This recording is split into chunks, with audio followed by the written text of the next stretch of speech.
Good evening.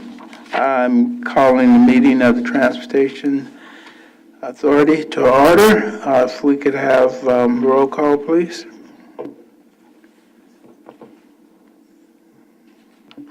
Is it okay if I run the video? Oh, yes. Recording stopped. Recording in progress.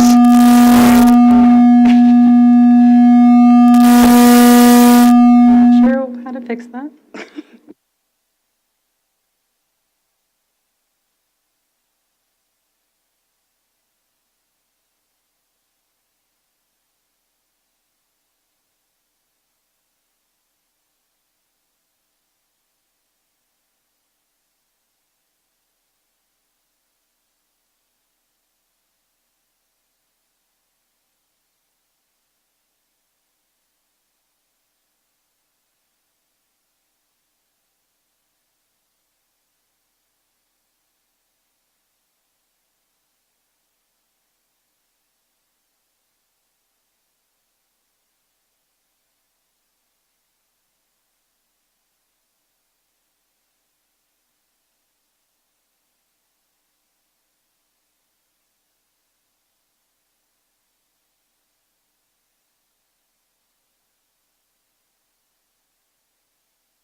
Due to COVID-19, this meeting will be conducted as a Zoom meeting pursuant to the provisions of Assembly Bill 361, which suspends certain requirements of the Brown Act. This meeting is being live-streamed on the CCTA website. The chair will call upon members, staff, and other speakers by name. Please speak clearly and state your name before giving comments or remarks.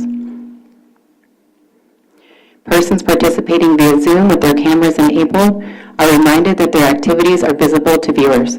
Members participating by Zoom wishing to speak should physically raise their hand and unmute their mics when called upon. Members should mute their mics when done speaking. Citizens participating by Zoom wishing to speak should use the raise hand feature or dial *9 if participating via phone, and the chair or staff will call upon them at the appropriate time. Citizens will have 3 minutes to speak. After 3 minutes, staff will lower their hand and mute their mic. Participants via phone will be called upon by the last 4 digits of their phone number. If it is requested that public speakers state their names and organization, but providing such information is voluntary. Written public comments received in accordance with the teleconferencing special notice for public comment guidelines are printed on the meeting agenda. If authors of the written correspondence would like to speak, they should raise their hand and the chair will call upon them at the appropriate time. All written correspondence received after that and during the meeting will be entered into the record. A roll call vote will be taken for all action items. Thank you for participating in a meeting of the Contra Costa Transportation Authority.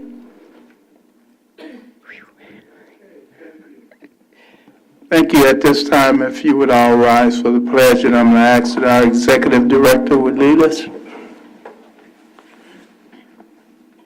Ready to begin. I pledge allegiance to the flag of the United States of America and to the republic for which it stands, one nation, under God, indivisible, with liberty and justice for all. Thank you. Our next item on the agenda is public comments. Chair, is it okay if I do roll call? Oh, roll call. Okay, thank you. did call for it. Sorry. Just a little early. Commissioner Fideli? Here. Commissioner Haskew? Here. Commissioner Kelly. Here. Commissioner Meadows. Here. Commissioner/Representative Nowak. Here. Commissioner Perkins. Here. Commissioner Sauce. Here. Commissioner Thorpe. Here. Vice Chair Arnrich. Here. Chair/Representative Glover. Here. Representative Foley. Present. We do have a quorum. We have Representative Peoples as well as Commissioner Carlson absent. Okay, thank you. Our next order of business on the agenda is public comments. It's an opportunity for members of the public to address the commission on things that falls within the purview of this committee, but it's not on today's agenda. Anyone wishing to speak, please turn in your speaker cards or use the raise hand feature. The Contra Costa County Transportation Authority does not condone hate speeches in any form. We continue to strive to make life better for all members of the community and create an atmosphere where everyone feels a sense of safety and belonging. We ask that anyone who wishes to speak does it with civility, respect, and kindness to others. If there's anyone wishing to speak during the public comment period on items that is not on the agenda, please do so at this time by raising your hand or turning in the speaker card. Do we have any public comments? We have no public comments, written or verbal. Okay, thank you. That concludes that portion. We will now move into our first presentation this evening, which will be introduced by Hasham and provided by Lisa Klein from the Metropolitan Transportation Commission to provide an update on the Richmond-San Rafael Bridge Forward project. Welcome, Lisa. Thank you, Mr. Chairman. Can you hear me? Yeah. Thank you, Mr. Chairman. This is Hisham Naimi, the Director of Programming at CCTA. I will be presenting this item. Just as a background, it was October 2021 when we presented you with an update on the activities on the Richmond-San Rafael Bridge. You received an update on the pilot project, the ped bike pilot project on the bridge. We also talked about the progress we're making on the Richmond-San Rafael Forward projects, which are meant to ease congestion during the morning commute, as well as help with mode shift. And also, we received a presentation on the conclusions of TAMS, the Transportation Authority of Marin study, regarding the third lane on in the westbound direction. Authority staff, since then, Authority staff has been working closely with MTC, Caltrans, and TAM in monitoring the pilots and advancing the Richmond-San Rafael Forward projects. Caltrans also continues to review the structural strengthening need of the bridge if we were to keep the bike path on the upper deck.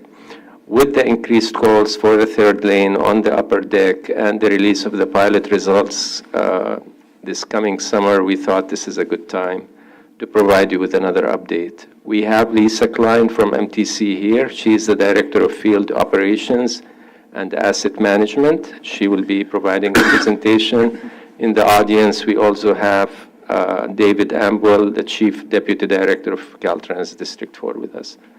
With that, let me turn it to Lisa.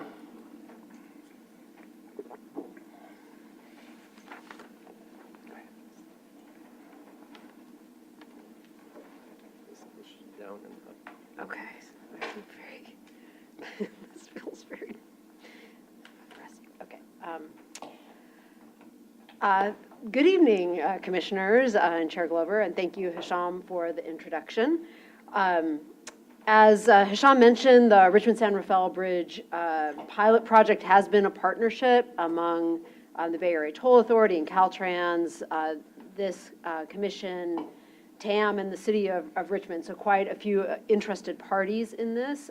We have regularly updated BATA as well as the partner boards, and we are getting closer to the end of the pilot, which in the summer of 2024. So there is an independent evaluation by UC Berkeley Path that will help guide us on what to do in the future. But I just want to acknowledge up front, before I get into my presentation, that it is a complicated challenge. There is traffic backup in Richmond approaching the bridge, and some see the shoulder as a tool to address that traffic backup. So in addition to the projects, the forward projects that are already well underway and that Hisham mentioned, to improve westbound traffic flow in this area, BATA and Caltrans are developing a scope, schedule, and budget to study using the shoulder on the upper deck for an HOV bus lane in the peak period. And that is direction that was provided by Chair Glover, who serves as the chair of MTC's BATA Oversight Committee in November. So I just wanted to provide that little preamble. Now I will kind of jump into the slides here. Oh, darn, not pressing the right button. Here you go. You can just. Okay, I'll press this button. All right. So today I'm going to address 3 topics. I'm going to talk about the status of the pilot project. I'll talk about considerations related to the proposal to convert the upper deck shoulder to a 3rd general traffic lane. And I will talk about some of the initiatives, the forward initiatives that are underway and funded. So, okay, now I figured it out. All right. So first off, as a refresher on the pilot has paired purposes. One, the intent was to reduce congestion in the corridor, and 2, the intent was to improve bicycle and pedestrian access between the East Bay and Marin, as well as connections in Richmond itself and in San Rafael itself. We did this through a series of projects, improvements, and I'll work from the bottom deck up. We converted the shoulder on the lower deck to a part-time traffic lane, and that opened first in 2018. We then converted the shoulder on the upper deck to a bike and pedestrian path separated by a movable barrier system, and that opened in November 2019. And then we built permanent separated paths, bike ped paths, in both Richmond and San Rafael that connect to the bridge. So together, that really completes a link in the Bay Trail. Since both the shoulder conversions are, innovative uses of the shoulder, BATA and Caltrans committed to a 4-year pilot, and Caltrans contracted with UC Berkeley Path for an independent evaluation. So the pilot, when it comes to bike and pedestrians, the pilot itself really focused on usage. And I do want to speak directly, it focused on access, but I want to speak directly to usage as well. So over the past year, the usage has ranged from an average of 115 cyclists on weekdays to 325 on weekends.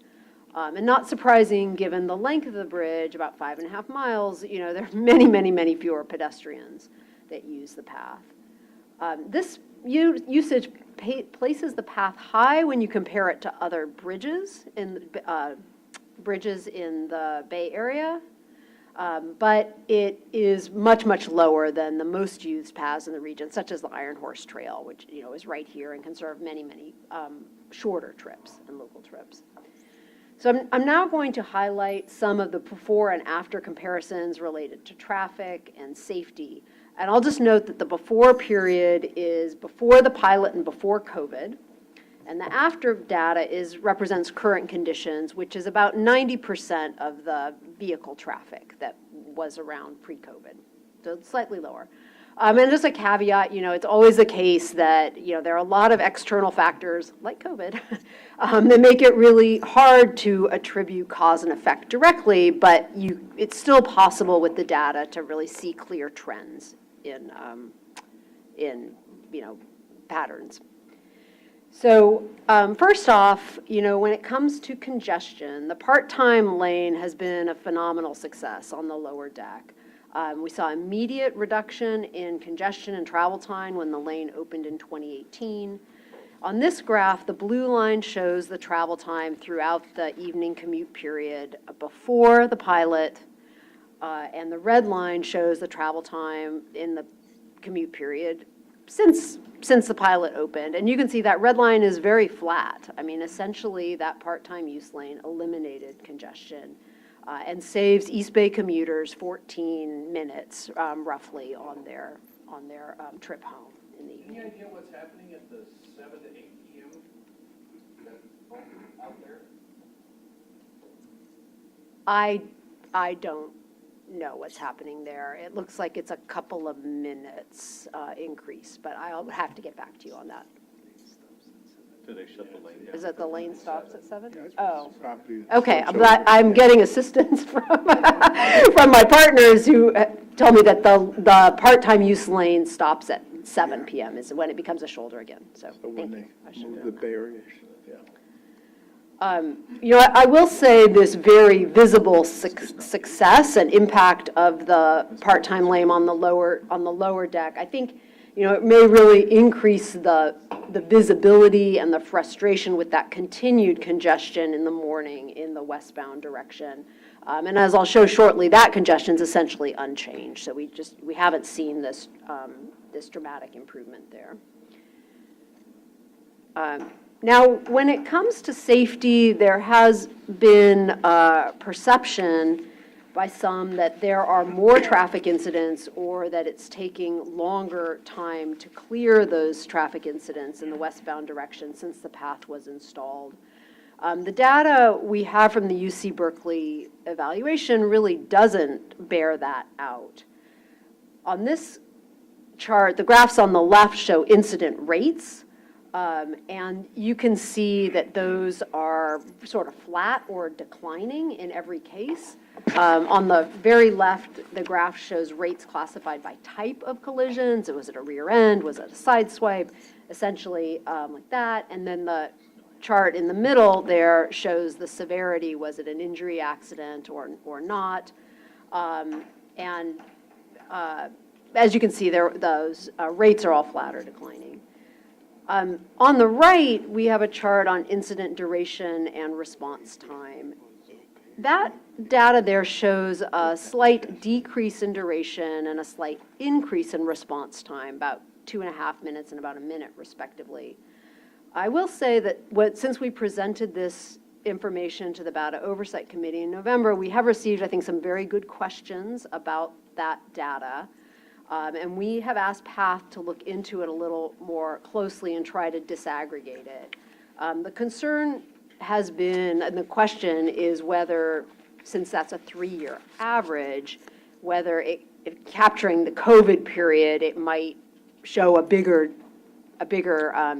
decrease in the duration of congestion. So we've asked PATH to go back and do 2 things. One is to isolate the morning peak period, because if you're looking at duration over the whole day, changes in the morning might not be isolated. So we'll look at that more closely.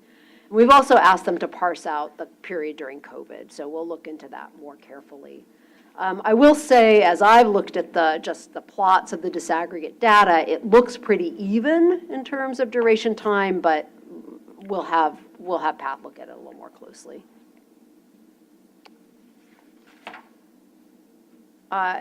In terms of the timeline for the pilot, the evaluation was designed to cover 4 years, and that 4-year clock really started in 2020 when the connecting path on Sir Francis Drake opened. So there was an initial report this past summer. That's the phase 1 report, and shown here on 2022. Well, I guess it was last summer. This past summer was already 2023. But there was an initial report, and then in next summer there will be PATH's final report called the phase 2 report, and following that, really a decision by the end of the year by the partners on what to do next. Between now and then, we are, coordinating, BATA and Caltrans are coordinating closely along with the other partners to understand what it would take to either make changes to the pilots or to grant them permanent status. And there are some factors to consider in addition to the metrics in the PATH study.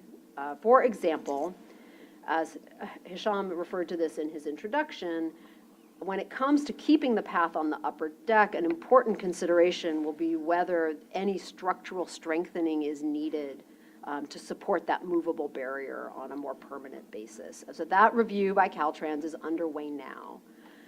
Another consideration, honestly, could be progress on the study of the third lane, the HOB lane that I mentioned at the start.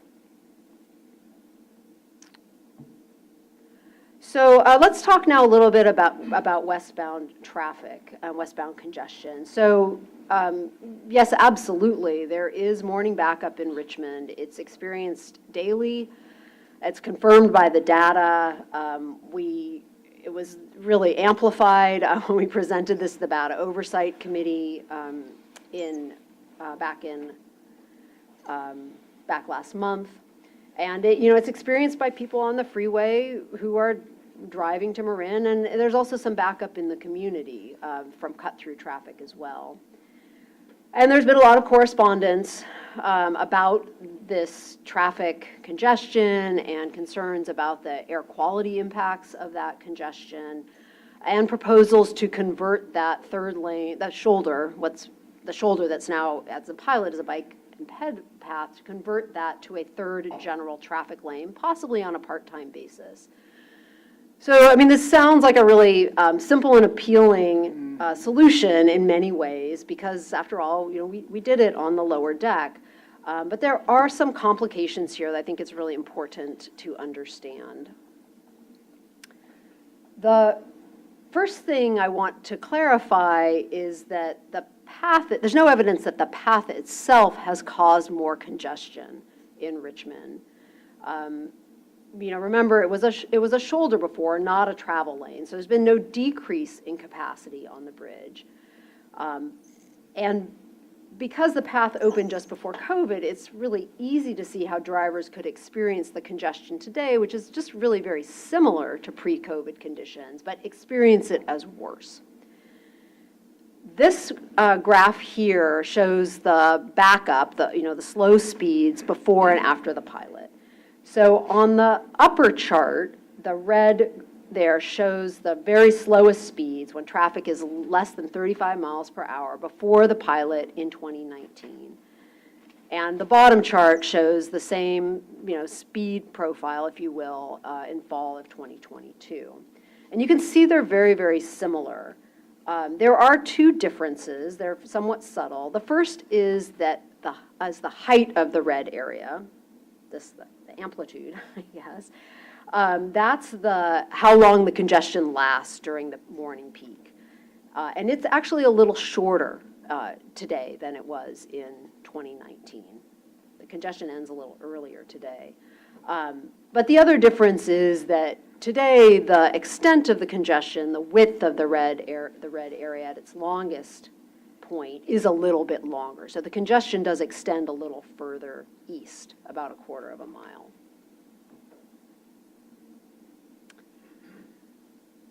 There has been a lot of talk about the air quality impacts of that congestion, and we spend a fair bit of time talking with the Air District about that and how to think of that. And there really were two takeaways. The first takeaway is that from a health perspective, we really want to be focused on vehicle miles traveled more so than congestion.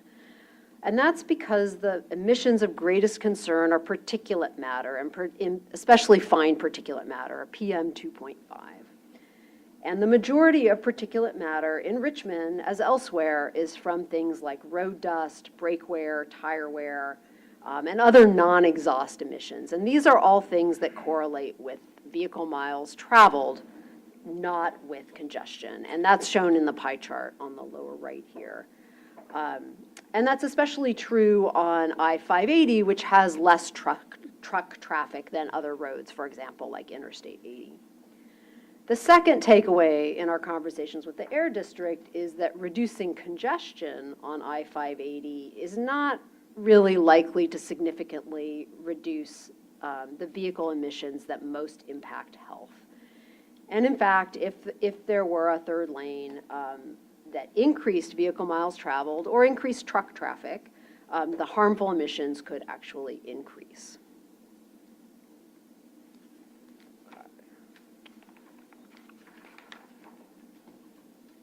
So, you know, of course, I think there are still good reasons to want to reduce the delay and traffic impacts in the city of Richmond. And in fact, in 2020, TAM did look at what it would take to use that shoulder as a third lane, a third general traffic lane. And that TAM study found that to get results similar to the lower deck part-time lane to really eliminate congestion, you would really need to make some pretty significant capital improvements in Marin. And these improvements are unfunded. They're not in BATA's capital improvement plan. So I think a fair question is why? Why do you need to make such significant improvements in Marin? And fundamentally, it comes down to the fact that there are, you know, 2 lanes where that bridge touches down to land again in the San Rafael area. And so if you use the shoulder as a third lane on the bridge, you still would have a bottleneck coming in in San Rafael. So the TAM study found to address that bottleneck would be a minimum of some $70 to $90 million for, you know, some widening and reductions and signage on the bridge itself. And that's shown in blue on the slide. And that would improve travel time quite a bit for folks going north, for example, to downtown San Rafael. But it really doesn't solve the travel time conundrum for the folks who are traveling south on 101. And in fact, to really give them some relief, you'd also have to improve that connection. And, you know, the TAM study looked at a direct connector there, which would be another $200+ million. So a pretty hefty price tag. So in addition to the factors above, there are some considerations that we would need to look at in the study of HOV lane, using the shoulder as an HOV lane. Yes, a part-time lane could provide a way to keep bike and pedestrian access. We will need to examine the structural demands that come from moving the barrier. There are higher demands if you move the barrier on a daily or weekly basis than leaving it in one place. And very, very likely this would require more extensive strengthening of the bridge structure. Those costs are not included in the TAM study, and they haven't been estimated yet.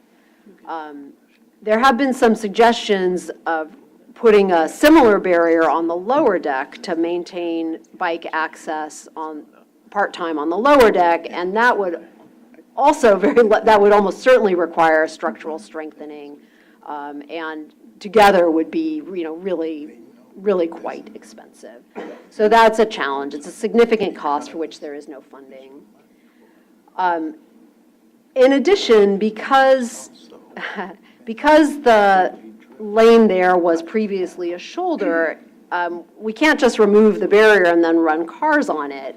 We would really need to follow the environmental process and do some engineering on it. And in particular, this project would add new capacity and new SEQRA requirements that I think this board is familiar with for some of the work on the Interstate 680 corridor.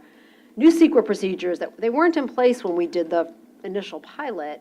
They require us to look at vehicle miles traveled, whether there's an increase, and potentially to mitigate if there isn't significant impact on VMT. And then, as I mentioned, even a part-time lane would have to go environmental and project approval, which would it took us a couple of years to do the similar process for the current pilots. So the good news is that we do have some projects underway with with RM3 now funds available, these projects are fully funded and, moving toward implementation. These projects would ease westbound congestion, but not eliminate it, to be honest. Most significantly, the Richmond-San Rafael Forward project would extend the HOV lane in Richmond and remove the toll booths in early 2026. That will improve traffic as well as safety. We're also improving the Richmond Parkway interchange. Also should be open, those improvements in 2026. We think that will really address some of the local backup challenges and provide some time savings as well. Both projects really do emphasize time savings for bus and carpool, and they also provide some savings for general traffic. Finally, we are using some RM3 funds to provide transit signal priority for the Golden Gate Transit buses that run in the corridor. And as transit hopefully soon gets on firmer financial footing, we would certainly be looking for opportunities to increase transit service and connectivity and potentially even offer a ferry service in that corridor. So this is my last slide. I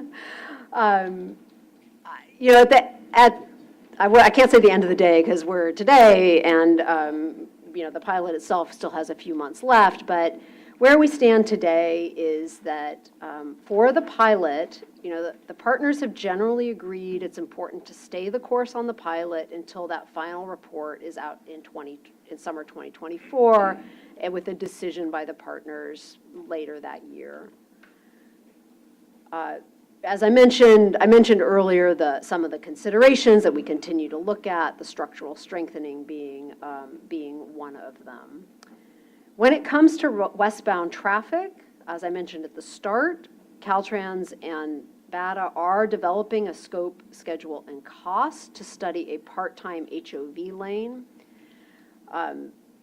It would be treated as a new initiative. It's a significant change to the pilot, and it would need to undergo the associated environmental and engineering reviews and approvals. But we will be returning to the BATA Oversight Committee in early 2024 with outlook on the scope, schedule, and cost for that work, for that study. We also really want to stay focused on delivering those Richmond-San Rafael Forward projects in 2026, so that will remain a priority for us. And then finally, I will just mention that both the Air District and MTC are working with Richmond and the communities to improve air quality. There's quite a few initiatives underway. Air quality has a community emissions reduction plan. MTC has worked with the community on community-based transportation plans that have some recommendations that would offer air quality relief, and we will be seeking, pursuing technical assistance funding, making that available, and some funding to help implement those community-based transportation plan projects. And we also have some planning grants from Caltrans and from the Air Resources Board to work with communities on VMT reduction measures like electric vehicles and bike infrastructure and so forth. So there's quite a bit underway in that area as well.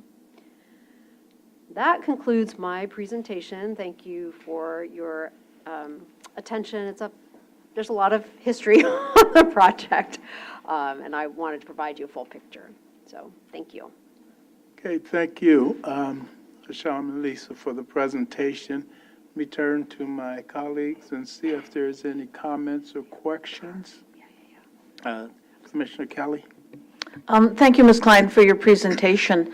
I understand this pretty well. I live in West County, and I used to work over in Tiburon and then over in San Rafael. And I also lived in Marin for a time. I've been going over this bridge for 50 years. And I actually remember when the third westbound lane was actually a travel lane back in the 1970s.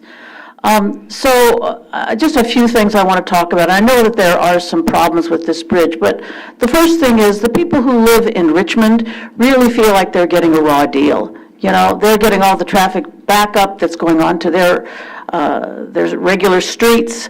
They're getting all of the emissions, and they feel like the rich people in Marin got it easy because they now have 3 lanes during the afternoon commute, whereas the people in Richmond and certainly in West County don't have 3 lanes in the morning.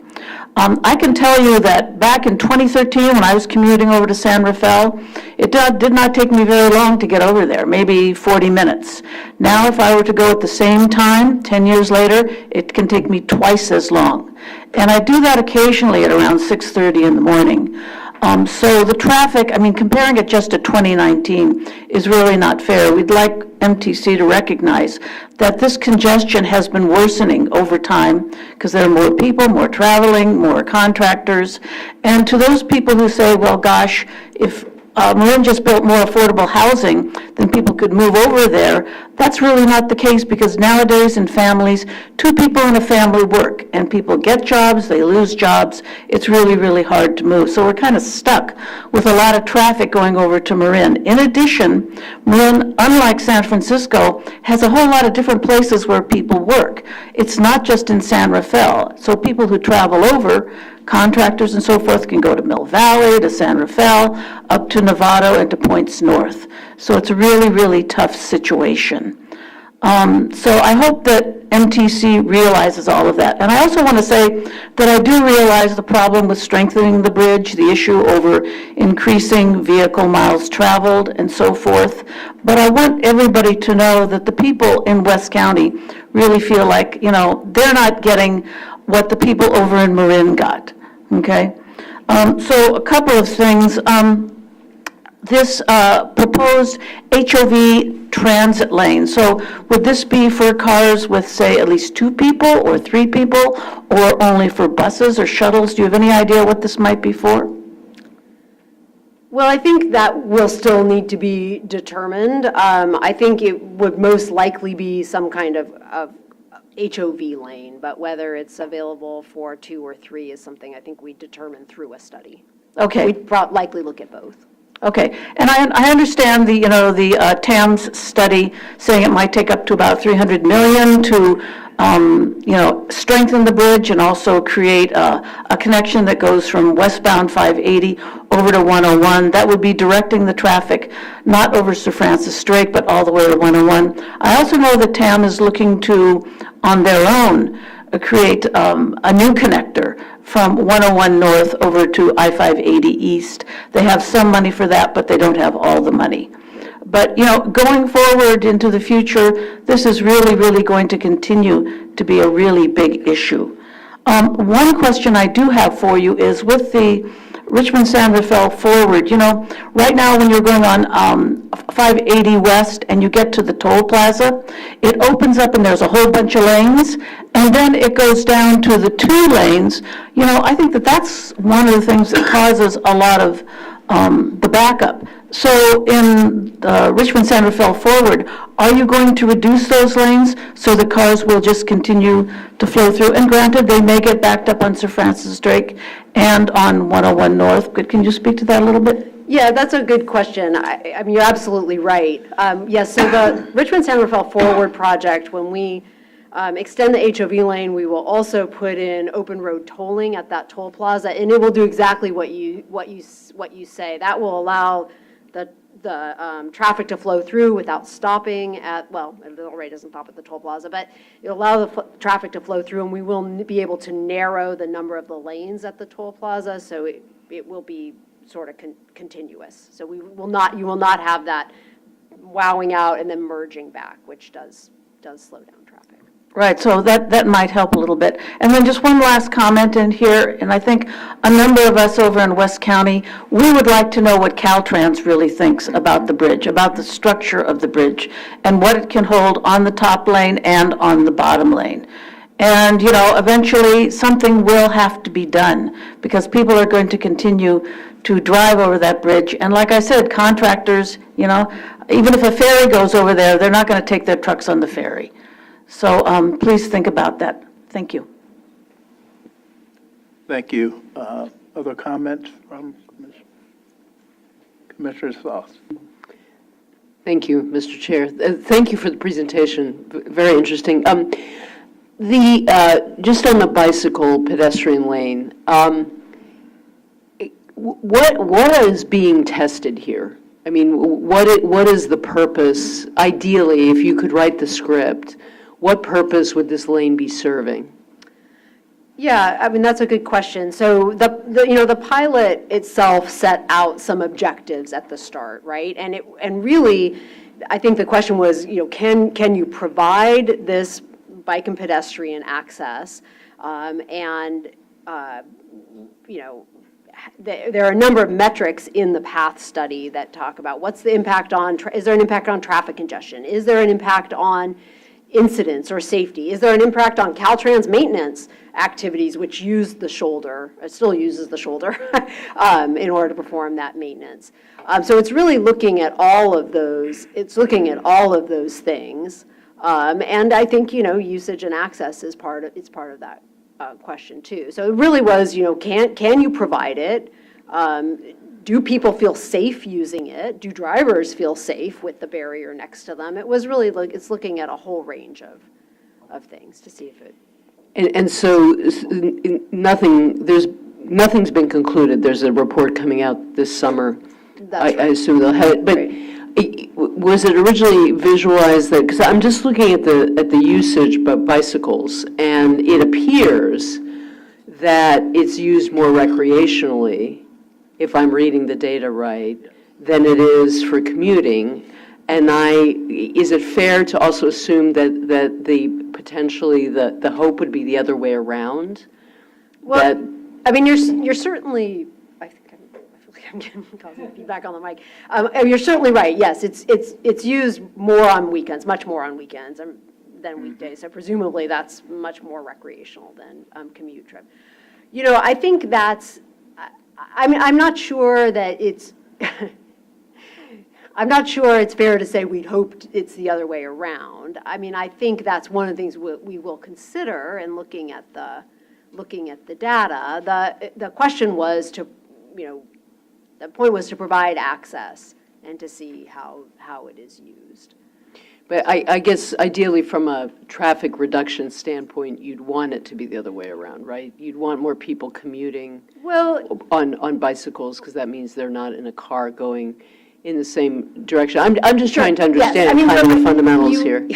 You would want people to, if you were trying to reduce traffic, you would want people to be riding their bikes instead of driving. Now, Right. that could be for commute, or it could be for other trips they're taking on the weekend, right? Right. But yes, you would okay. want them to be replacing car trips with a bike trip, ideally, to reduce VMT and improve air quality and all of those things. And all those things. Okay, thank you.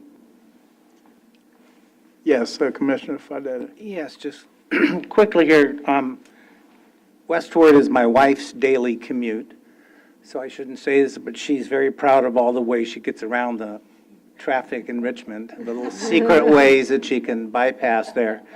But is it the 70 million to 310 million? That's not finished yet, right? There's still additional time to see what the structural costs from Caltrans might produce?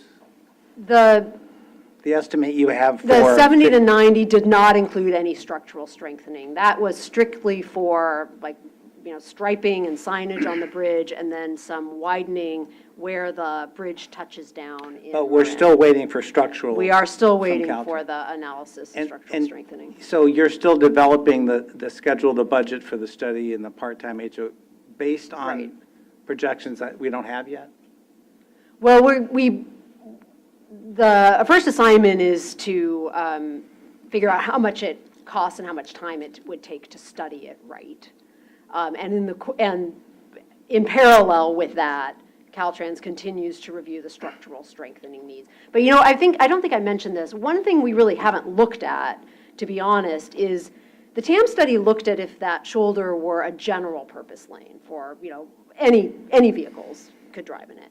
But they really didn't look at what the needs would be if that were an HOV lane or a bus lane. And presumably an HOV lane or a bus lane carries somewhat less traffic. So I think we would look again at if it's a bus or a bus HOV lane, do those improvements identified in the TAM study, to what extent are they still necessary? On the structural side of things, I've heard from a variety of folks that possibly taking away the structure of the bike lane might be just as, might be the same weight as adding cars to that lane? I think I'm going to invite my colleague, Dave, to speak to that. So I'm David Amby, I'm the Chief Deputy for Caltrans, here to support Lisa. If we leave the barrier up there, we have to do some bridge strengthening. It's in a, what would be called a temporary condition or a pilot, and if it becomes permanent, then we have to be a little more stringent with our factors of safety, and there has to be some strengthening of the bridge. The bridge was retrofitted seismically in the early 2000s, and then recently went through some upgrades due to FHWA new load ratings.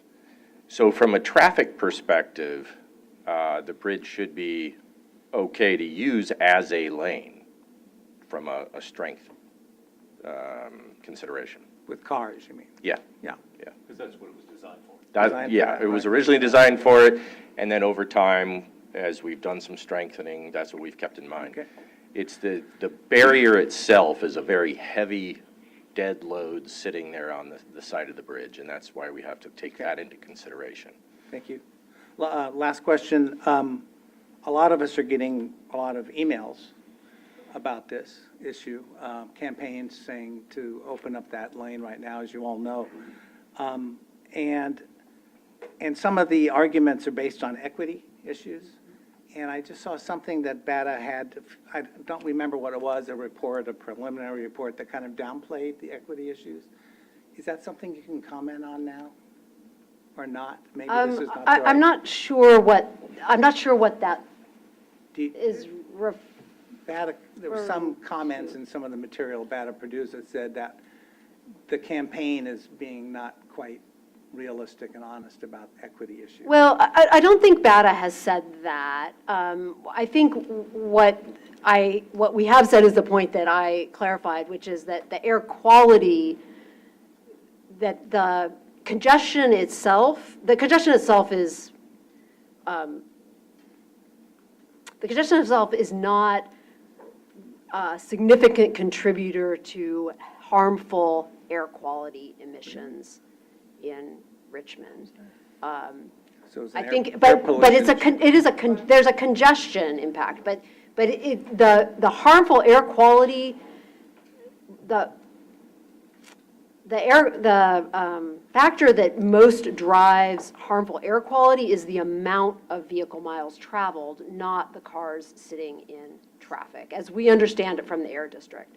And that is because the most harmful emissions are particulate matter. And the particulate matter are from from tire wear, brake wear, and road dust. And these are things that are kicked up as cars move, not from idling in congestion.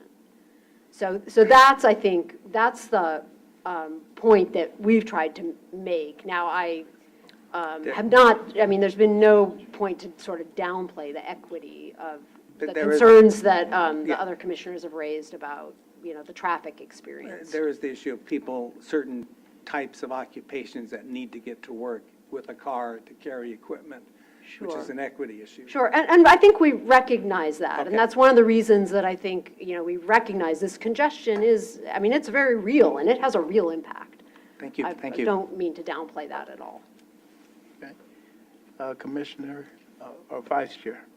Well, thank you for the report. It's fascinating. I guess I'd be a little careful when you want to compare, because there's a lot of studies out there. And if you think that a car in congestion that uses its brakes 50 times more often than a car that's commuting through. Brake pads are made out of what? Asbestos. It is the highest concentration of airborne asbestos we have. There's more out in that street than there is in the buildings. Time and distance. Congestion, total engine time you look at versus total engine time and pass-through. So those studies are exact opposite of what you're saying. So I'd be really careful about that.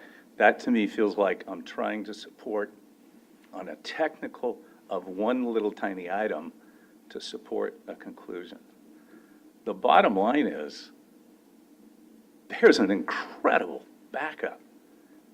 Saturday, I was there a week ago. I have a quarterly meeting I've been going to for 5 years over in Marin. We canceled the meeting. The backup was an extra hour delay. The backup was 5 miles on a Saturday. No accident. So when I decided we canceled the meeting, I came back across the bridge, wide open, heading southbound, or eastbound, I guess you call it. So I turned off just to watch the neighborhood because every on-ramp was backed up as well. Those neighborhoods are inundated with cars from everywhere, and they're backed up for blocks. So it's real obvious. We don't have to be scientists to figure out what's causing that, right? I mean, if we have, some point in time you can do little fixes. The toll booths need to be removed, right? Because it's like a river.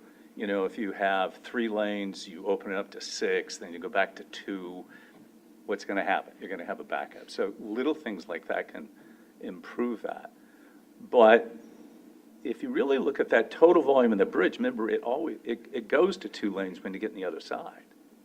And never have backup. Like Chris, I commuted over that for years. And it's spandex on weekends. It's spandex during the week. Those are the only people using it. We've seen interviews on television, they found 2 people that were commuting. But I have to tell you, I've seen cars hit the rails over there from the wind. The wind at the center of that bridge is ferocious at times. I mean, it's not practical, that distance. So, I think we owe it to the people of Richmond.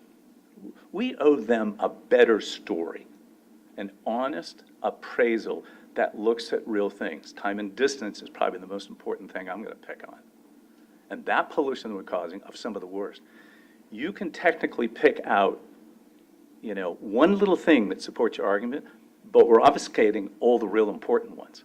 That volume of asbestos in those neighborhoods is equal to or worse than the refineries that are there.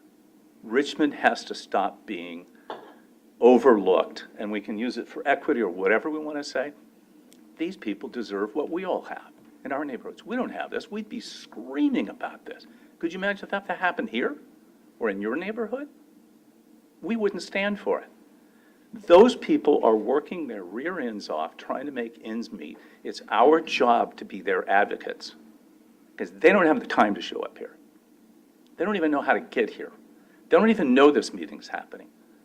All of us people who think we're smarter than everybody else, we owe it to them to make their lives better. So that's my challenge. How do we make their lives better? Thank you. Any other comments? So again, Lisa, if you would just describe what's coming back to ABATA. Sure, right. So early next year, not in January, but early next year, we'll be going back to the BATA Oversight Committee with a scope, schedule, and cost for a study of converting the shoulder to a 3rd lane with an HOV lane. And then we will, in the summer, have the final path study reports, and around the fall, we would be in a position to come back to BATA, and we'd certainly be happy to come back to this board as well at the same time and talk about what the results are and what the path forward may be, if you will. And at that time, we will also kind of know where we are in progress of the HOV 3rd lane study, and that would certainly be a consideration. Okay, so if I have no other commissioners' comments, we'll go to public comments. We do have a in-person public speaker, Bruce Olson.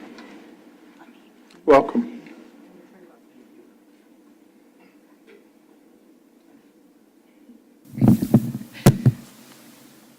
Good evening. I am Bruce Olson, Mr. Bicycle for East County. Is this microphone working all right? Yes. Okay, good, thank you. So, let's draw back and look at the big picture right now. As a culture, we have made a mistake depending on personal cars for individual transportation.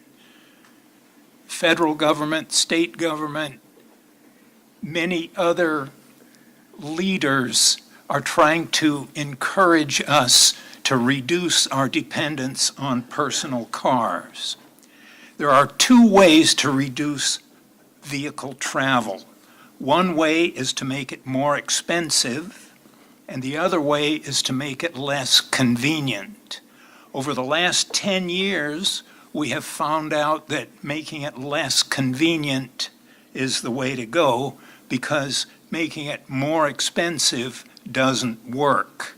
People show up at the food pantry and get in line for a handout because they say, I have to be able to get to work. I need to spend the money on the car. So less convenient is the hot setup. Now, I'd like to say 327 bicycles per day, that's significant. Bicycles want access on all the bridges.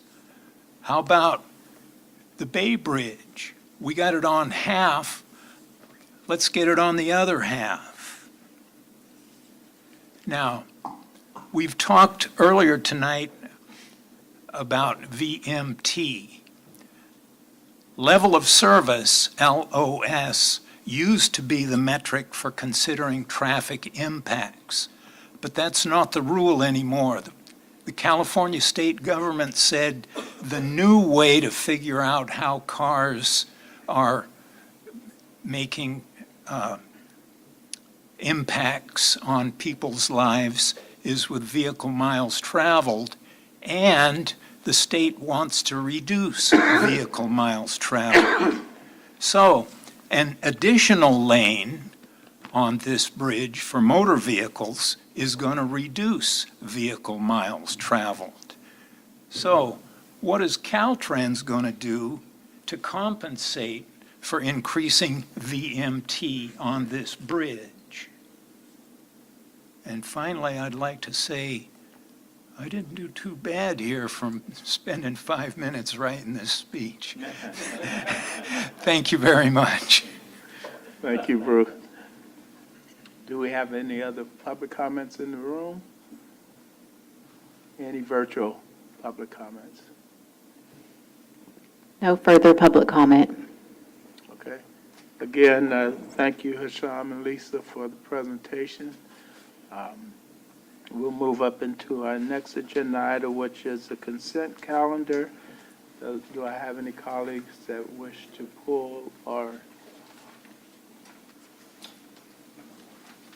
Yes, comment? I would just like to ask a question about one of the items, and that would be item 6G. And this is about money for fare gates for 3 BART stations in Central County. I'm looking forward to getting the fare gates. The question is, are other counties paying for fare gates for BART, or is it just CCTA? Does anyone have the answer to that? The short answer is yes. So, they are paying? Yes. Okay, that's good to know, and I hope that these in Central County work out, and then we can get some in West County too. That would be great, assuming they work well. Thank you. Okay, and that answer came from our BART director, Mark Foley. So, is there any other? Yes. Motion to approve. Okay. I have a motion by Thorpe. Is there a second? Second. And second by Noack. Roll call vote, please. Commissioner Fideli? Aye. Commissioner Haskew? Aye. Commissioner Kelly? Aye. Commissioner Meadows? Aye. Commissioner Nowak? Commissioner Perkins? Yes. Commissioner Sauce? Yes. Commissioner Thorpe? Aye. Vice Chair Arnrich? Aye. Chair Glover? Aye. Okay, motion passes unanimously with Commissioner Carlson absent. Okay, thank you. We'll now move up into our regular agenda items, the first coming from the Administration and Project Committee. And this is an item that will be presented by Hisham. on the Interstate 680, State Route 4 interchange, improvement projects, and approval of the amendments from WMH for environmental and final design services. Sean. Sorry, it'll be presented by Ivan Ramirez, and he's with us remotely. Mr. Ramirez. Good evening, Chair, Commissioners. Can somebody confirm you can hear me well? I can Okay. hear you. Thank you. Yes, this is an action item, Commissioners. As you are aware, the authority is spending several $1 million fixing the intersection of State Route 4 and I-680. We completed the Phase 3 of that project, which was the widening of Highway 4 across the entire interchange. And now we have undertaken the design of what we call Phases 1, 2A, and 4. And as we have moved through the design process, several issues have come up that we're going to ask you to increase the budget for our designer, WMH. And some of the things that have come up is that we have asked them to perform additional potholes throughout the project. As you are aware, finding conditions while in construction can be very expensive, so we're trying to invest money getting to know them before we get out there, so we're spending money on that. That's part of the amendment. In addition to that, we also have asked them to perform what they call building modeling, so that we get a 3D model of the entire project, so that we can catch any conflicts during the design phase, and hopefully we can also deal with them prior to construction, and that's a significant investment that the authority is doing, and it's a good investment, because a lot of, again, when we're in construction, having to deal with issues that come up turns out more expensive. So with that, we hope to hopefully eliminate, but if not, reduce significantly any construction issues.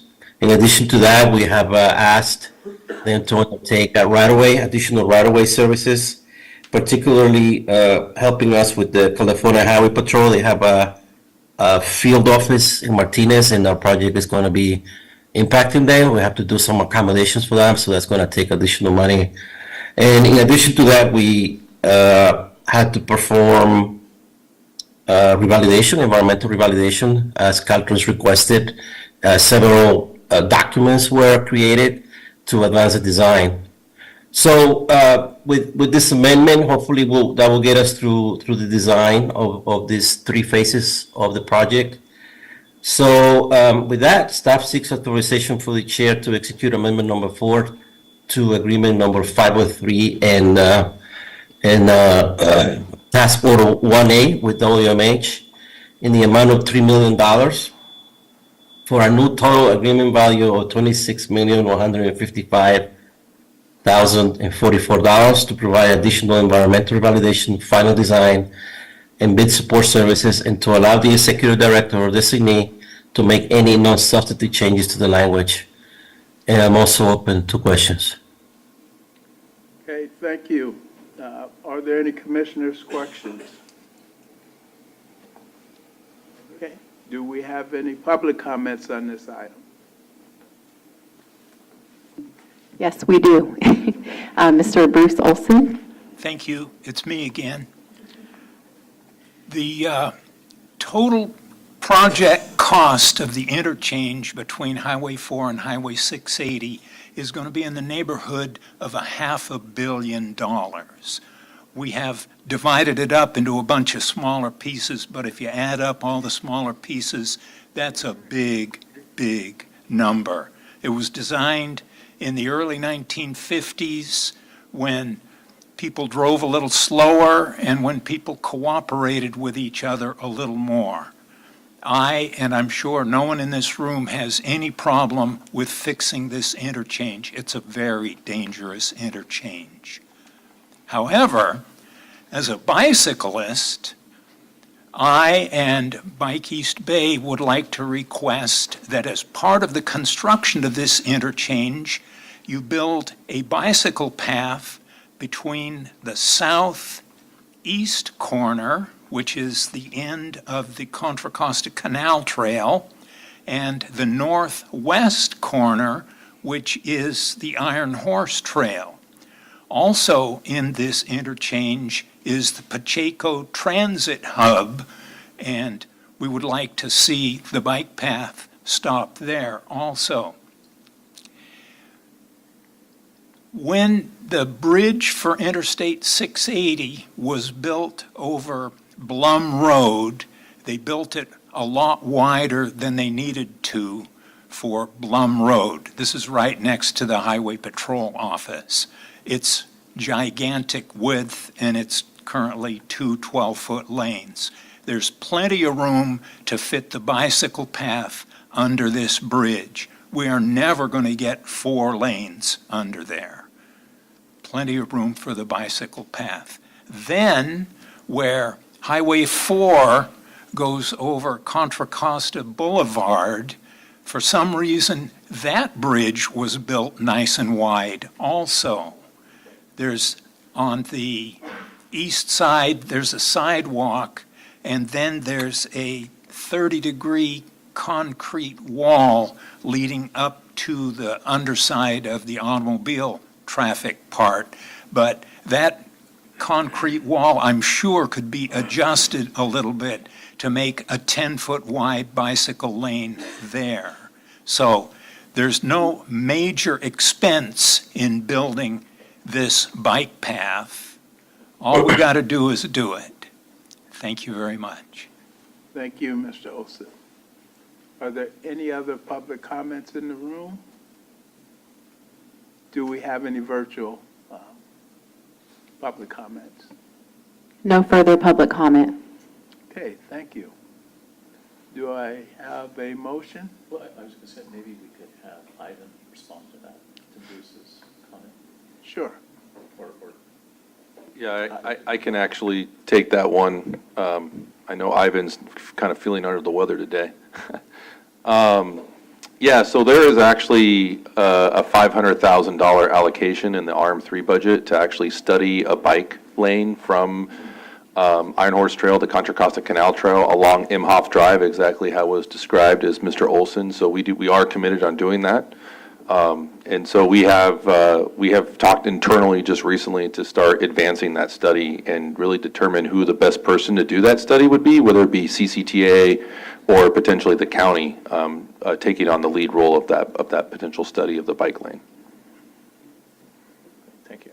With that, I then move the item as presented. I'll second that. Okay, so we have a motion by Henrik, second by Kelly. Roll call vote, please. Commissioner Fideli, Aye. Commissioner Haskew, Aye. Commissioner Kelly, Aye.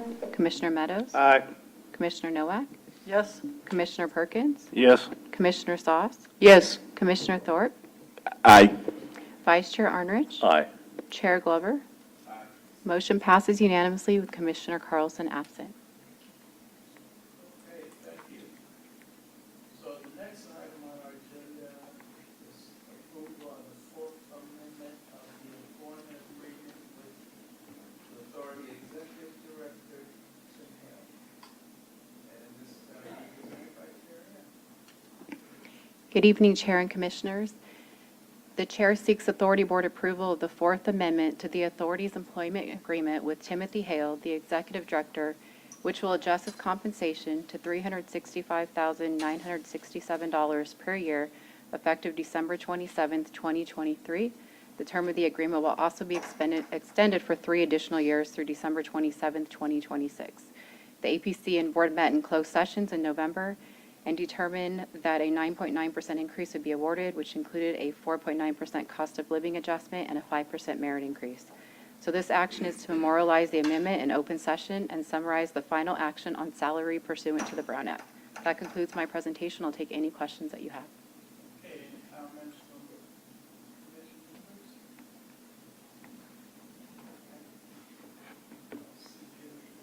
Other comments? Seeing none, any virtual comments? No public comment.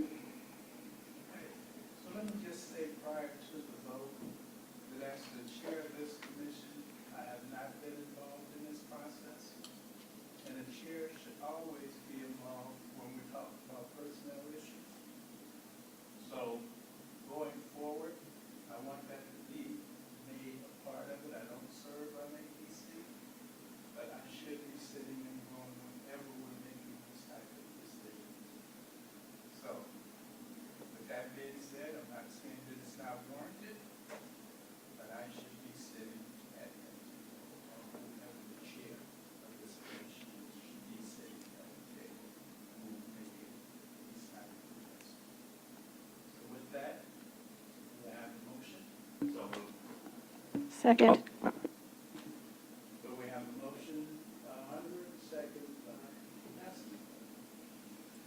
Roll call vote, please.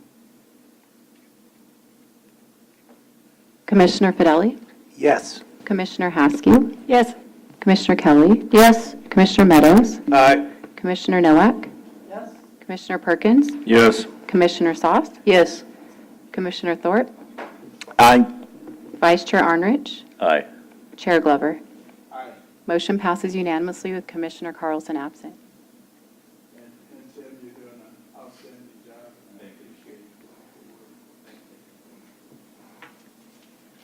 Okay, we will now move on to the next item on the agenda, which will be also presented by Terry Ann. And this is to discuss conduct of meetings after December 2023. Good evening, Chair, Commissioners, and Representatives.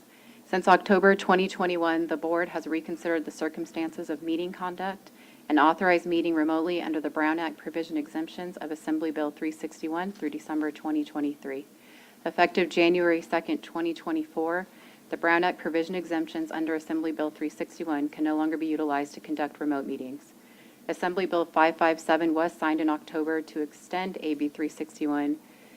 However, this will only be utilized in the future when the governor has proclaimed a state of emergency within a local jurisdiction, local agency's jurisdictional boundaries or statewide.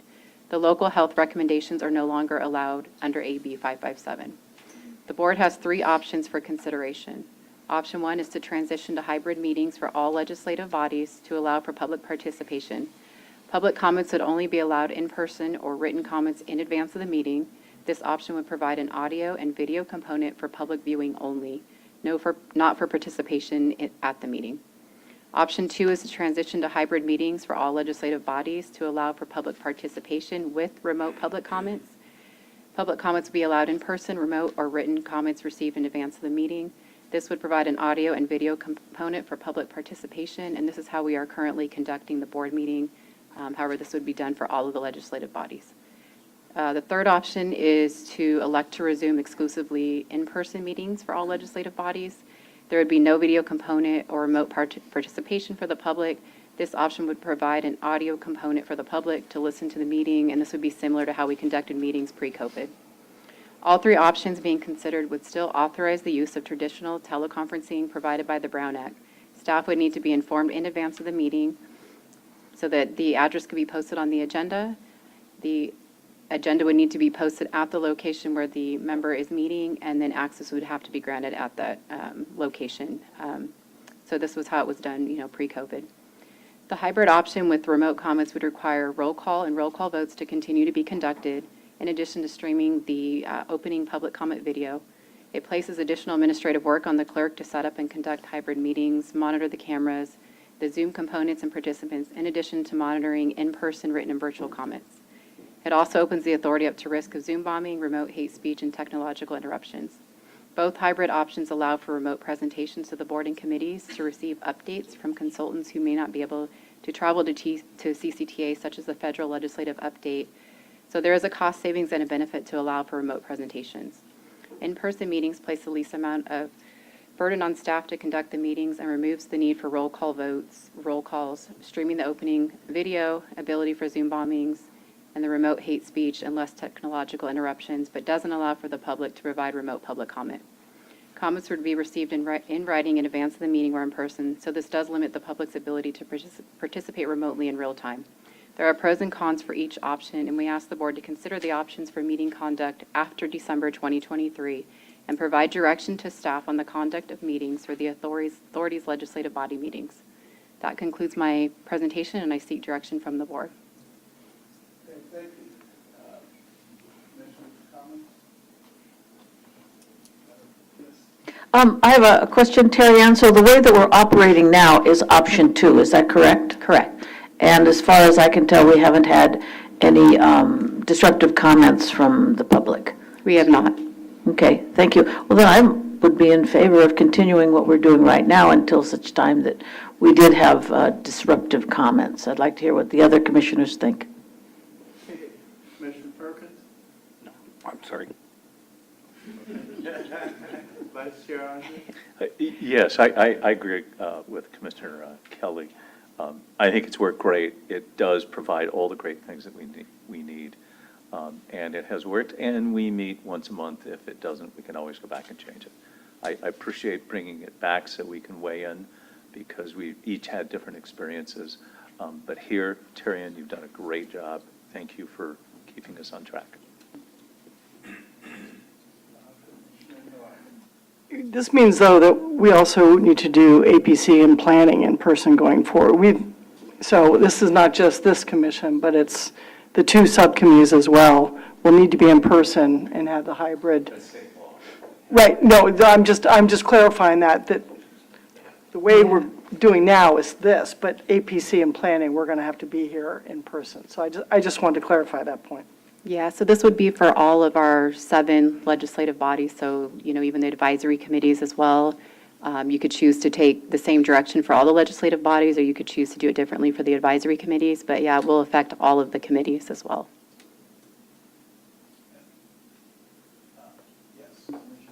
Yeah, I just want to say what WICTAC has done. Back when some of the cities got some of the hate connections coming into the meetings, like El Cerrito, WICTAC immediately did the in-person and written only. And then we got some pushback from BART representatives and others that it's a regional entity and it's difficult for people to get here as opposed to city meetings. And we changed and came back to the online, because we get very few as well on WICTAC. And we actually took the CCTA preamble that you read now about the speech and used that. So we're very happy with that, and we're moving. So I would agree with number 2 as well. And I think we just have to add that if for any reason anybody started to get those kinds of comments, we could suspend that, and switch over. I mean, we had to do that in Pleasant Hill because we did get, despite using the comments that we use in the preamble, we still got quite a few one day and had to suspend. And hopefully at some point we'll be able to go back to it. But so I'm just saying it's not a permanent decision that we can't change if situation changes. Given Wednesday night. And I will say, because I am going in as chair of the Board of Supervisors, and we have received some of those things that have taken place in the past. Chair, can you turn on your mic, please? Thank you. Oh, I'm sorry. So again, going in as the chair for the Board of Supervisors, we have had some of the hate messages and bombings that have taken place. And one of the things that I will do as soon as that starts up again is to bring back an effort to the Board of Supervisors to shut it down. But I agree that we have not had it here, and so we need to make sure that the public has all access and be able to voice their issues and concerns to this commission. So I'm in agreement, so if we could get a motion to that. I think Sauce. Oh. Yeah. Yes, public comments. Comments by Sauce. Yeah, thank you, Mr. Chair. I think there's still a bill rattling around in Sacramento that was deferred from last year that would exempt citizen advisory committees from the in-person meeting requirement in the interest of furthering public participation in agencies or authorities such as this. And I'd like for us to keep an eye on it. I know the transit agencies are very supportive of that. I would imagine that this authority is supportive of it as well. So I just don't want to lose sight of that. I know we can't do anything unless and until that bill passes, but if we can be supportive of it, I think that would be helpful. Yeah, I'll definitely look that up and keep an eye on it. Okay. Thank you. Any other comments? Did we have any public comments? No public comment. All right, I'll entertain a motion. So moved? Second, on option 2. On option 2. Yeah.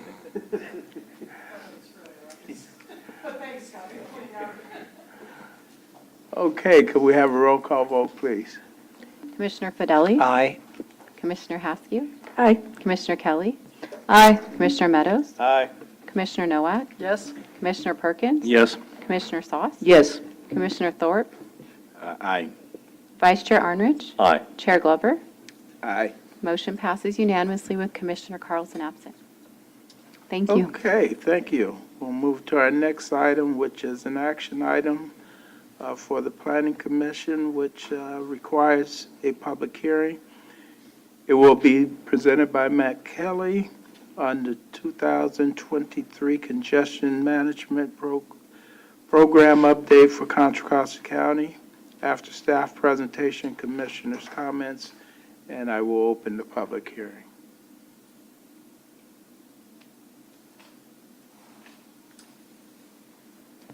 Thank you, Chair Glover. Good evening, Commissioners. Matt Kelly, Senior Transportation Planner with the Authority.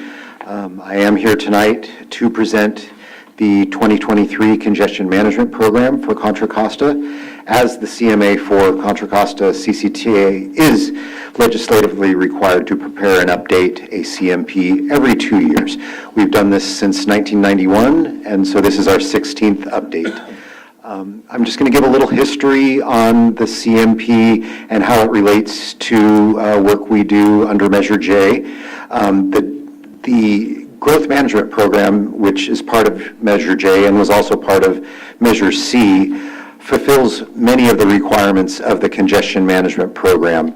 Back in 1991, when Measure C was around, we had our growth management program, our initial growth management program, and the state looked at what we were doing and thought it was a really innovative idea, the way we were looking at the impacts of land use on the transportation system, the way we had kind of looked to limit growth with the urban limit line, things like that. And the state decided to pass legislation requiring all urban counties to do something similar. It's not quite as stringent as our growth management program, but it attempts to get the state kind of doing something similar to what we're doing. So when we prepare our CMP, we tend to defer to what we're doing under the growth management program because we were doing it there first, and in many cases in much more robust fashion. So the CMP has 5 required components. We must monitor the level of service standards on a countywide roadway network that includes all the state highways and major arterials. We do that for the CMP, but we also do that in our action plans at the sub-regional level, and that's under the growth management program. We must establish performance measures for the roadway system as well as for the multimodal system, so for transit, bikes, peds, et cetera. And we also do that in the action plan, so we defer to that growth management program activity. We must develop a capital improvement program that identifies projects that will be seeking funding over the next 7 years, whether that be federal, state, or local funding. This is something we don't do under the GMP, so we do this specifically for the CMP. And we reach out to all our local sponsors to make sure they add their projects to this CIP. We must also, under the CMP, analyze the impacts of land use decisions on the transportation system. As I mentioned earlier, we do that under the growth management program through the action plans. And we must establish a travel demand element that promotes alternatives to the single occupant vehicle. We do that, one, by requiring each jurisdiction have a travel demand element in their general plan, and through 511 Contra Costa. So I just wanted to lay that out there, the requirements of the CMP, and then how we're addressing it under Measure J. So we do need to focus on a few things when we are updating the CMP. One is that we must demonstrate consistency with the currently adopted RTP, which is now Plan Bay Area 2050. So we updated our CMP to be consistent with that. We monitored our CMP system as required, so to do that we monitor the level of service at 65 intersections around the county and all the freeways, and we make all of that information available to our local jurisdictions. So if you're needing to do traffic counts at an intersection, where we also collect bike and ped counts. We make that available, so hopefully that eliminates the cities from having to collect traffic counts in a few locations. And then what we focused on in the main document was, as I mentioned, updating that 7-year capital improvement program. It now has a value of $46 billion, which it's an unconstrained project list. It includes things like the county's share of Link 21, which is about $10 billion, lots of things that we don't have to pay, but we kind of use it as a placeholder for the dollars that are required for these projects. And then we updated our model consistency. We were required to maintain consistency with MTC's model, and as you may know, we have adopted MTC's model and are currently making it more sensitive to Contra Costa and Alameda County to serve our needs. Staff's recommendation tonight is to approve the CMP for Contra Costa County under Resolution 23.43G, or -43G, and to allow staff to make substantive changes to the document and to transmit to MTC. That is my report, and I can take any questions. Thank you, Matt. Are there any commissioners' comments or questions? Okay. At this time, I will open the public hearing. Do we have any members of the public wishing to address us on this? I see none in the boardroom. Do we have any virtual? We've received no public comment. Okay, at this time, I will close the public hearing, bring it back to the board. Mr. Chair? Yes. I'd like to recommend approval of motion to approve a Resolution 23-43-G, which updates the 2023 CMP for Contra Costa County. And I'll second with thanks to staff for terrific work. This is really quite an undertaking, and it was very, very well done. So thank you all who were involved. Okay, so we have a motion by Kelly, second by Sauce. Roll call vote, please. Commissioner Fideli? Aye. Yes? Aye. Aye. Yes? Yes. Yes. Aye. Your mic is off, I think. It's hard to hear you. It's because it's off. Vice Chair Arnrich? Aye. Chair Glover? Aye. Motion passes unanimously with Commissioner Carlson absent. Okay, thank you. Next is correspondence and communications. There's none. No, we have points. Oh, what am I looking at? 9B. Go back.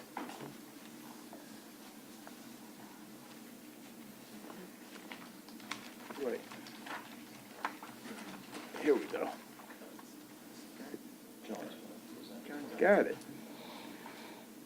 So the next item on our agenda will be presented by John on information of subcommittee of the board to develop the countywide transportation plan for 2050. Welcome, John. Good evening, Chair Glover and committee members. I'm John Huang, Director of the Planning Section. For this item, staff is requesting that the board form a subcommittee of the board and appoint up to 3 members to serve on this subcommittee to help assist in the development of the countywide transportation plan. Over the next year and a half, one of the major tasks that the authority will be undertaking will be to develop the next CTP, which is called the CTP 2050. As we work on the plan, we anticipate the need to bring policy-related matters to the board to consider and also seek input and feedback from the board. For example, at the last meeting, we introduced the development of the vision and goals for the CTP. At that time, it was recommended that that item and other policy matters be better addressed at first at the subcommittee level prior to presenting to the full board. Historically, we've done this subcommittee as part of the PC committee, the planning committee.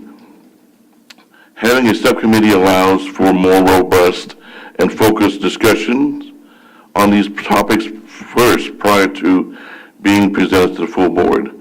The subcommittee is expected to meet anywhere from monthly, bi-weekly, or quarterly, or as needed, and that's to really to be determined by the group and staff.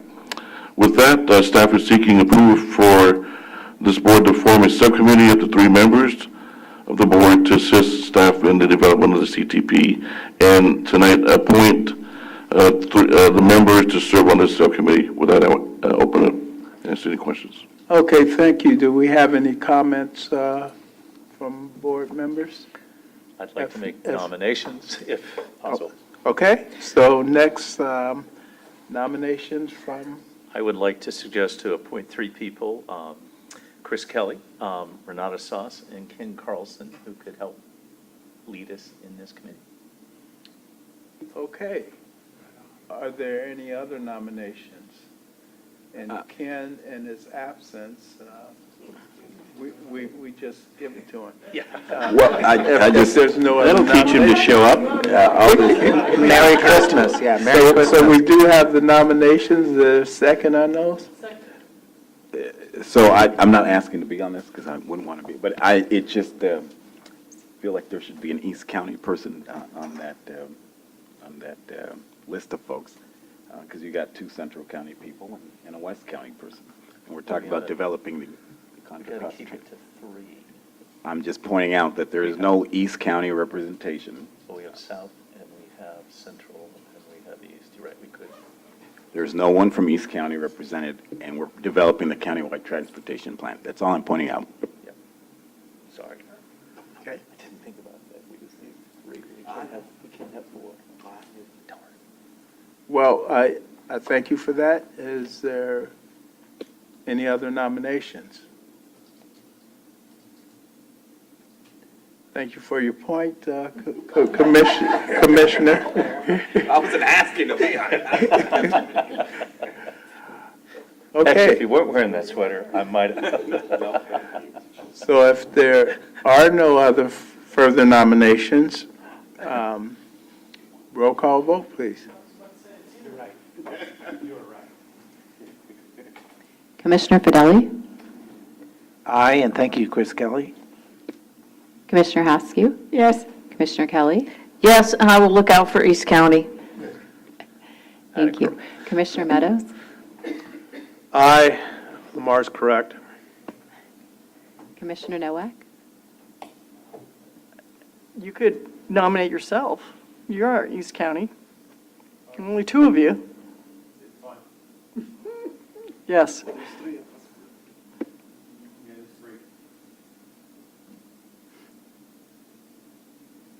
What, I'm sorry, what did I miss? No, we're taking the vote. Entire county. Commissioner Thorpe? No. Vice Chair Arnrich? Aye. Chair Glover? Aye. Motion- And let me just say that when we have opportunities to nominate folks, we need to take advantage of that. So, moving on.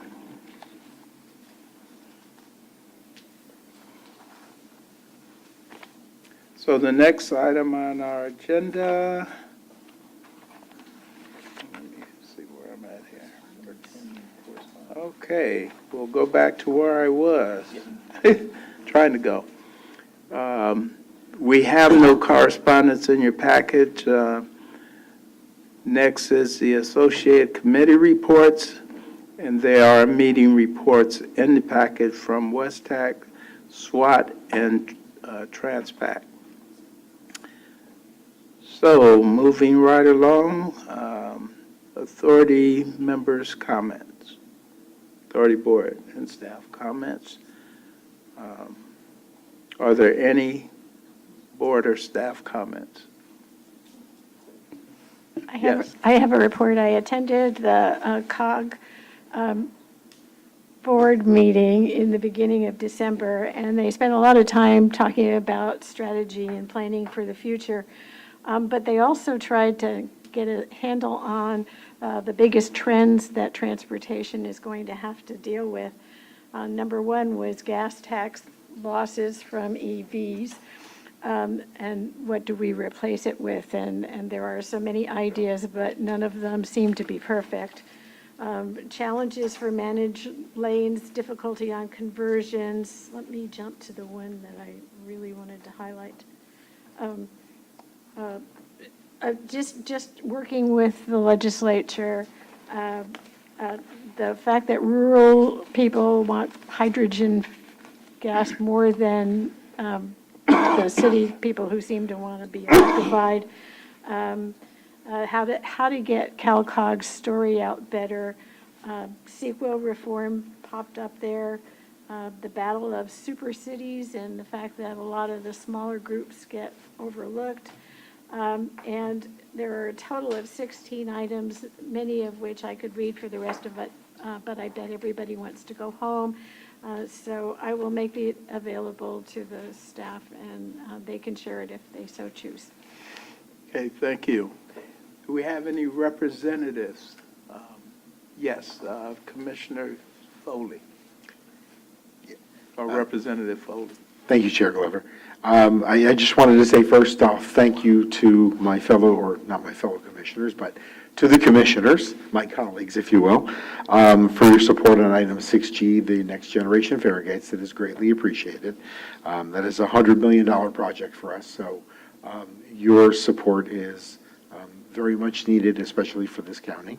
And speaking of the Fairgates, I just wanted to give you a brief update. We are in the process of installing 2 banks of the new Fairgates at our West Oakland station. That'll be complete probably within the week. So before the end of the year, you can go down to West Oakland if you'd like and test them out. That's where we're going to pilot any changes that we make and just really see how they work for us. The goal being to install 8 stations worth of Fairgates in the summer of '24. So pilot for the next few weeks, next month or two. Installation starts over the summer. We have 700 plus Fairgates to replace, and the goal is to get those done by December of 2025. So within 2 short years, we will have those in place, if you will, for our 50 stations. And lastly, one of the great things that this new Fairgate brings is the ability to accept open payment. So you will be able to use your phones to make a payment without a Clipper card. You'll be able to use your debit card, your credit card, so you will no longer be necessarily tied to any funding card. You can simply tap and go. And that's my update. Thank you. Thank you. Any other? Okay, Commissioner Noack. Well, Federal and I could probably do this together, but we had a lengthy MTC meeting this morning, 9:30 to, 1:30, 2 o'clock, something like that. A good portion of the morning was spent discussing enabling legislation that MTC needs to pursue January and February to put a measure on the ballot in 2026 for transportation. This is trying to address a lot of the transformation that they're looking at in the, somebody's violated the laws out there. It's trying to look at the transformation in the regional Bay Area transit system and transportation system, but also trying to address some more sustainable funding for our public transportation, our transit. So there was a lot of discussion on this, what the public is looking for in order to support this kind of measure, what kind of measure it's going to be, what kind of authority should MTC have in order to ensure the transformation that people are looking for actually happens. So we had several hours of that discussion. Not the first time, probably our third time doing that. And in January, we will be, they'll be coming to us with a proposal for that legislation. So keep everybody informed if people want more detail. I've got like tape A, B, and C on this subject, and so does Federal. So we're happy to answer any more details on that. Okay, thank you for that update, and I will say that one of the things that's been a great issue and concern of our operators is the fact that we are working closely together in terms of building a network that works for Contra Costa County. And I think that that is of the utmost importance as we're being very innovative around how we can deliver services to the constituents of Contra Costa with the 3 existing agencies that we work with, the small operators, and I think that we made great headway into trying to get some resolution on that. And I know that there will be a meeting with our executive director and probably those small operators prior to this coming back to the MTC Commission. So, yes, Commissioner Kelly. Yes, Chair Glover, I just want to thank you and Commissioner Nowak for your comments today at the MTC board meeting. I did watch it, and I think you both really pointed out the need to, work with coordination with our bus operators and also come and ask the subregions, what we really need and what the voters need. It's really, really important comments, so thank you both for that. Thank you. And thank you for the comments, Commissioner Kelly. No, any other? Okay, Mr. Hill. Thank you very much. Good evening. I'll make my comments brief. Thank you, Representative Commissioner Nowak, on making the comments about the regional transportation measure. It's been a lot going on at the regional level. Both our Director of Regional Affairs, Lindy Johnson, and I have been participating in the Regional Transportation Measure Working Group meetings and helping to get downloads and updates from MTC in terms of the direction this is going. It was good to hear or see. I haven't watched it, the meeting yet. I haven't seen the video, but it's good to hear that it's going to the direction of coordination versus consolidation. So that's a real positive news. We do have. It is going to be going to the commission for the authorizing legislation in January. So we do have a meeting with MTC staff in early January to continue the discussion around this. And if the authorizing legislation does get approved by the commission in January, it's most likely that Senator Wiener will be taking that on. And we'll be closely watching that as it gets to the legislature, because the legislature is kind of hot and heavy on consolidation. And so we'll determine kind of what happens with the fate of that. But we are working very closely with the transit operators, making sure that we're lockstep with them on kind of the direction of this bill. And also, I was talking with Chair Glover about really kind of forming a unified voice around this measure over the next couple months, because we will be, eventually we'll be looking at this bill and taking a position on it eventually in the future. So lots to come in 2024, and we'll be keeping everyone posted on the regional transportation measure. Just a few positive notes. There's been a lot of good positive news about CCTA in the last month. We did celebrate the 10-year anniversary of the ribbon cutting for Caldecott Tunnel, and that was also in the news, really positive. It was good. I actually attended the informal event at the Fourth Bore in Orinda, and it was great to see some colleagues, including Congressman Mark DeSaulnier.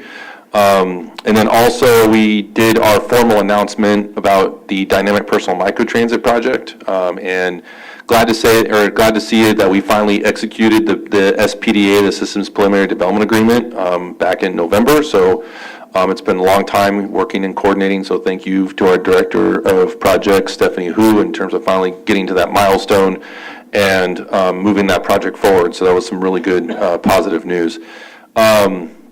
I would say the other things that are just kind of more FYIs, because I know there's a great holiday reception over here to the left waiting for all of us. Hopefully we're still ready to party. And so I just want to put some dates out there. We just recently got notified last week that we are the Legacy Award winner for the East Bay Innovation Awards, and so we're really excited about that. And that's actually not a competitive award. We did not nominate ourselves. That's actually selected by East Bay EDA, handpicked. So when I got the phone call for that, I was pretty excited. So that is on March 28th. We will be reserving some seats. So please, I know that Terry Ann sent out an email to all of you and seeking your interest to participate. And if you want to participate, we'll obviously register and make sure room for everyone at the table. The other important date is May 7th. That is going to be the Redefining Mobility Summit. So Ms. Johnson will be sending out a save the date reminder here pretty soon on that, on May 7th, for the Redefining Mobility Summit. And I think that's all my updates, and I hope that all of you will join me after the meeting in the Diablo Conference Room for our annual holiday reception. Okay, any comments? Hey, thank you. So the calendar is included in your package. And at this time, I'll adjourn the meeting and wishing you all a very happy holiday season and looking forward to the new year. Thank you.